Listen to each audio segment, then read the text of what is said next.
Welcome to the Growth Lab, where business ambition meets motherhood. I am Luba, a mom of three, a self-made millionaire, speech-language pathologist, and founder of 2 clinics in sensory play gyms and a mobile therapy bus unit. Join me each week as we dive into what it takes to grow successful business, balance family, and create real impact. I'll share my hard-won insights and bring on inspiring entrepreneurs with stories you won't want to miss. Let's turn dreams into action, build with purpose, and thrive on our own terms. Welcome to the Growth Lab. Let's build, scale, and thrive together. Let's get this party started. This episode is sponsored by Kidology Inc., a nationally recognized pediatric therapy provider. Kidology Inc. delivers comprehensive speech, occupational, physical, and behavior therapy services in a multidisciplinary, multilingual setting. With multiple clinic locations, a mobile therapy bus, sensory play gyms, Kidology ensures access to high-quality, personalized care for children of all abilities. Recognized by the Inc. 5000 and the Philadelphia Inquirer as top workplace and industry leader, Kidology Inc. remains committed to innovation, inclusion, and measurable outcomes. To learn more, visit kidologyinc.com or follow Instagram at Kidology Inc. Today, I'm so excited to sit down with my friend Ruchi Pinniger, another person I'm so grateful to connect with through the Millionaire Founders Club. Ever since I met you, we've had some really special moments because you've read my cards. And it's a hobby of yours, right? That you do? Yes, I love it. But aside from these amazing hobbies, give us a little bit of your background and how Watch Her Prosper got started. Of course. So after being on Wall Street for many years and being in the hustle and the bustle, I left and I was completely lost. I had no idea what I wanted to do with my life. Hired this incredible coach. She said to me, listen, she said, it's okay not to know. The time is a gift, and listen to the messages from the universe. And I started to listen. And all of these women who started businesses so well educated, so incredible at what they did, at their gifts, they said, I'm so bad at the numbers. I don't know how to do this. All the money stories. Yeah. And that was the message. And I got it. And one of those women actually was a friend of mine. And I said, oh, I have all this time now because I'm not working. Why don't I just come hang out in your office and let's see where it goes. So I started working with her. After 3 months, she's like, I feel like I fell in love with my business again. I gave her the confidence to raise her rates for the first time in years. We did all these great things with her finances. She hadn't been separating her personal and business, and she didn't have all the accounts, and she had tax notices piling up. And as I said, she hadn't raised her rates. She had a lot of emotion. So I started to see there's emotion tied to money. That was also new for me coming from Wall Street. So I just saw the impact, and she started telling people about me. And one of the women said, I need a Ruchi in my life. So we met. We need a t-shirt like that. I need a Ruchi in my life. That's so cute. Oh my gosh, how fun would that be? That's so good, yes. So after meeting with her, we had this beautiful conversation. She also cried and shared her financial woes, and there was debt, and she just felt a little lost. And I said, I can help you. And she said, I feel like an angel sent you, as she was crying. And I realized in that moment that this is what I'm meant to do, that I can help women with their finances, and I don't have to start a nonprofit to help people. This is a need, and I get to fill it. So do you come in then, and then you do an audit? How does it look? Yeah. Send your client. What's the steps? Amazing. So at Watch Her Prosper, what we do, we provide financial guidance. We call ourselves financial guides, which just feels really beautiful and like we're holding you and we've got you, And we do bookkeeping. So we know we have excellent numbers. Like we say, we're detectives, not just data entry. We pay attention. We look for fraud or extra charges that you might not be aware of and bring it to your attention. Wow. And we help you get ready for tax time because we don't do the taxes, but what we do is make sure that you're prepared. No tax surprises. We help you with saving strategies. And the best part is we work with you around your money mindset because no matter what is going on, your relationship with money needs to be a focus, because your business revenue will never outperform your relationship with money. Oh my God. And that's the biggest thing. And being a business owner, like I'm thinking about these things that you're saying, and it couldn't be more true because I'm so busy in the bulk of the day to day. I don't print out my statements. I don't always pay attention. We have a finance manager who does review, but they could miss things. They could miss things. And that's the thing. So for our clients, there's two reasons people typically come with us. A lot of times it's because they need another bookkeeper. Absolutely. That's how like we get referred a lot. But then they come in and they see this is so much more than that. It's kind of like, you know, I think a lot of people sort of think of a fractional CFO. Yes. You know, and I did that on Wall Street. I was a CFO. So it makes sense. But again, like there's that spiritual piece and that mindset piece that just feels more human, Yeah. you will. Yeah. So people will come to us, number one, because they've been ignoring their numbers. They aren't doing anything with their bookkeeping and their finances, or they have been, but something is nudging them inside. Like this isn't really working. Like they may not trust what's happening, or they may be working with someone who's never meeting with them or asking questions. If they're not asking you questions, there's a problem, because there's no way they can know every single thing happening in your bank and understand it Absolutely. without talking to you. This is such great advice that you're giving people too. I know you mentioned that there were some emotional situations. What do you think is how do emotional patterns affect our financial decisions and the way we're budgeting our finances? Well, so much about how we're showing up every day actually is our subconscious beliefs. So about 95 to 97% of how we show up is based on that. So what we find is, until women are with us and like starting to talk about their money, and they're just looking at the numbers sometimes brings up emotion. It worthiness, or you know, they sort of think back to their childhood, and a lot of this, like I said, is subconscious, so you may not even realize it. But if you actually, like those of you listening and watching, like if you take a step back and you ask yourself, what's my earliest memory of money? Yeah. Like what comes up, right? And you may not realize it's totally shaping your current financial reality. So as an example, I was talking to this lovely woman. We were on the phone and she was sharing with me how she's just like really struggling financially. And she's, you know, she knows she needs to grow her business. And we talked about her rates. And what we realized was, she said to me that when she was younger, her mom was a single mom raising her, and she remembers her mom really hustling, never being home, and saying to her, you have to work hard to make money. Like, I'm out working for you to like put food on the table. So she equates making more with having to hustle, having to not be present for your family, having to really struggle and not have a relationship with your children. And fast forward, she's a single mom. Yeah. Right? Like sort of the same pattern. What I try to talk to her about and try to really work with women on is like, you can create more revenue with ease. Like it could just be about the way you're pricing and packaging. Like a lot of us, I mean, I myself started hourly, like way undercharging. So I'm a victim of this too, you know, and then I was burnt out. I was at 6 figures, but I was exhausted and I like had no capacity for new clients. And what I realized, and I got some support around it, and now I do the same, is we can actually package like how we deliver things based on the value, not based on your worthiness. Because then when we talk about your self-worth, that's so much different. That's so much deeper. And we do go there. But just to think about it as like, what's the value of what I'm creating? How do I package that into, like, if I'm a service business, how do I productize that?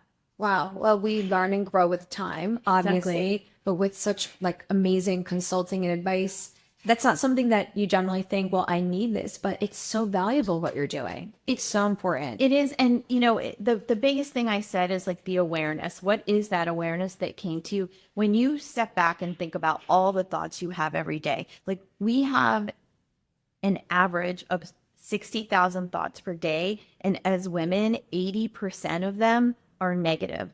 So I start to tell or talk to women about like, think about paying attention to your thoughts. Start to watch, start to recognize them. And I have actually a really great tool that I've created, and it's my trademark tool. It's RIR method, my RIR method. So recognize, interrupt, reframe. Wow. So when you find yourself in the muck of it and you're feeling like down about what's happening with your money, let's say something common is like, there's never enough money and there's so many bills, something like that, right? And so you're paying attention, you're recognizing it, you're interrupting it, and then you're reframing it. And so what would be a really great reframe for that is I'm so grateful that there's always enough to pay the bills. I'm so abundant. And when So almost like manifesting. it is manifesting, but here's the thing about manifesting, right? It's not just saying that. The thing about manifesting and the thing about that reframe is you have to feel what it's like in your body to never have to worry about Those things. where the money's coming from to pay the bills. What does that feeling feel like?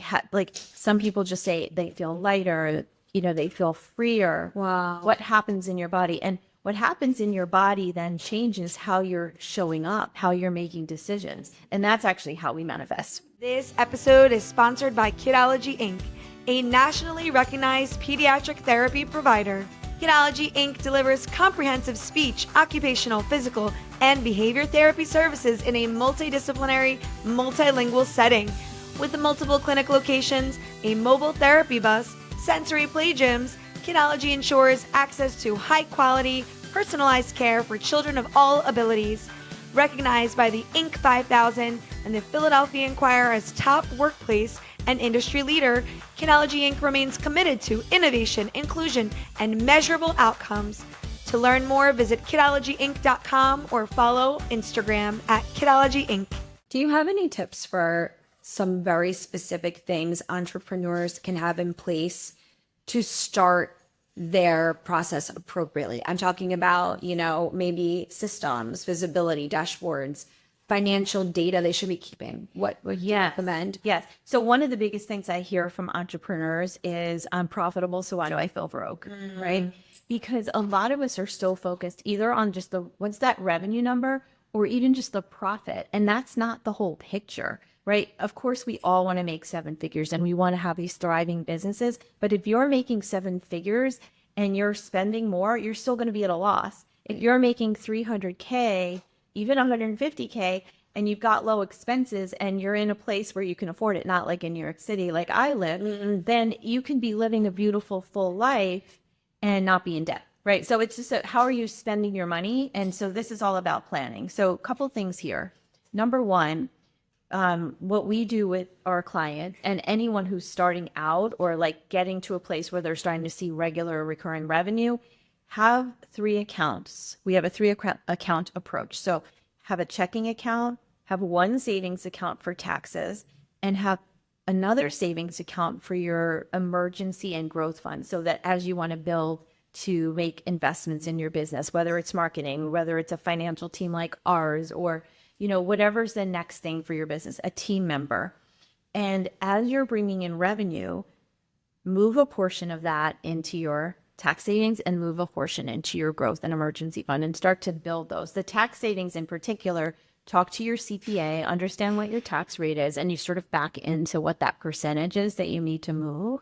So those are some really good tools. And because here's the thing about it, the profit, like when you think about your reporting in your accounting system, you're running something called a P&L report, a profit and loss report.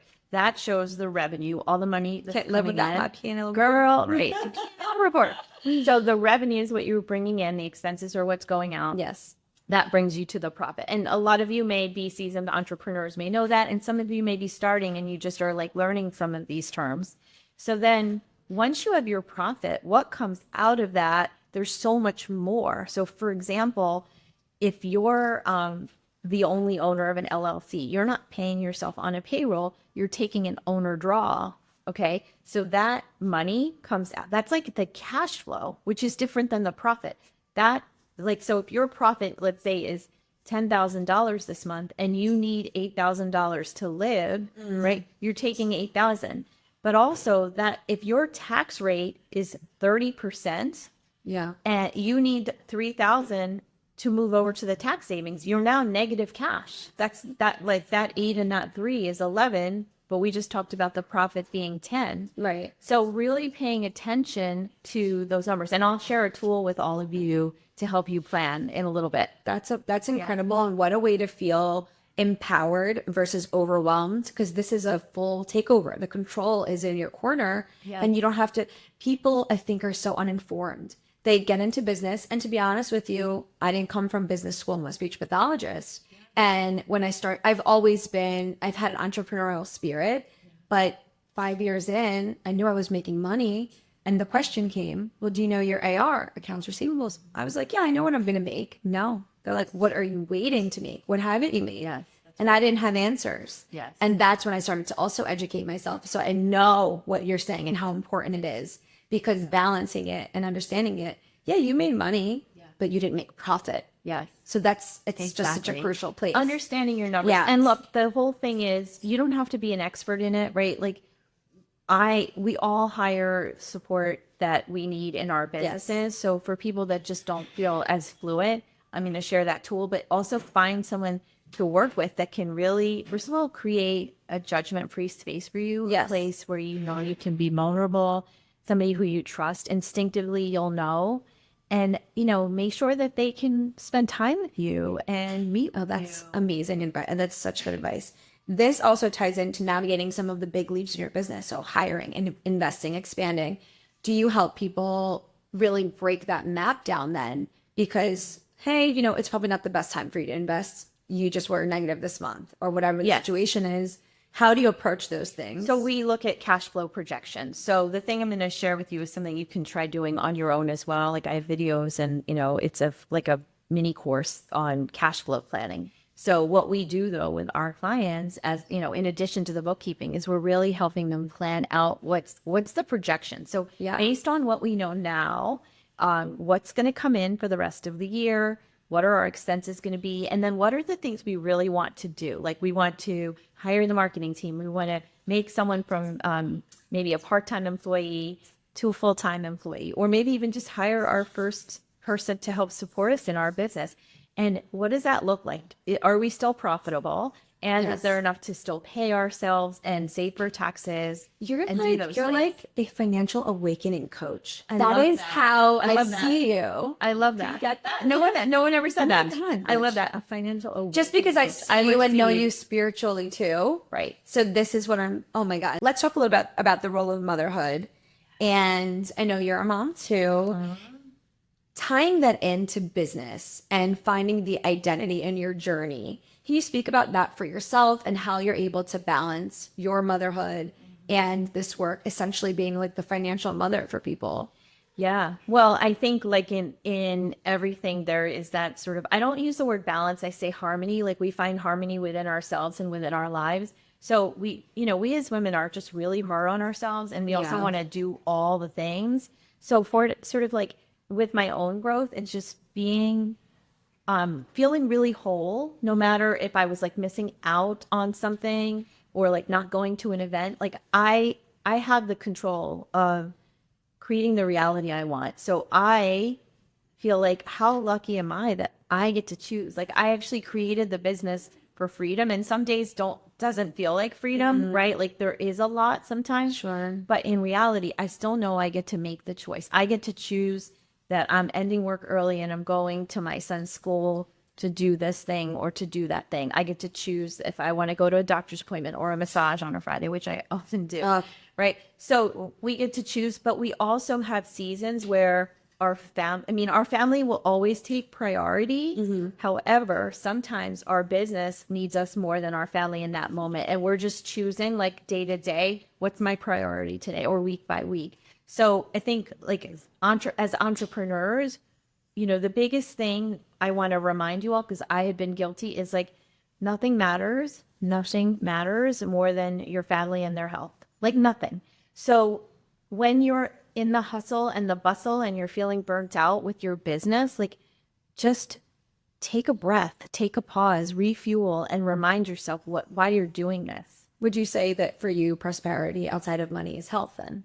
Energy, health, peace. Actually, I'm so glad you brought that up, because I talk a lot about my 3 pillars of redefining prosperity. And I want women to see prosperity in a new way. It's not just the green stuff, y'all. Prosperity is an inside job. Yes. And so my 3 pillars are actually well-being, spirituality, and healthy relationships with people and with money. So thinking about the well-being side is like, what brings you joy? We get so caught up in every day, like we forget to put ourselves on the list, and we don't do the things that we used to do that we love to do. Like I love playing pickleball. I love my Oracle cards.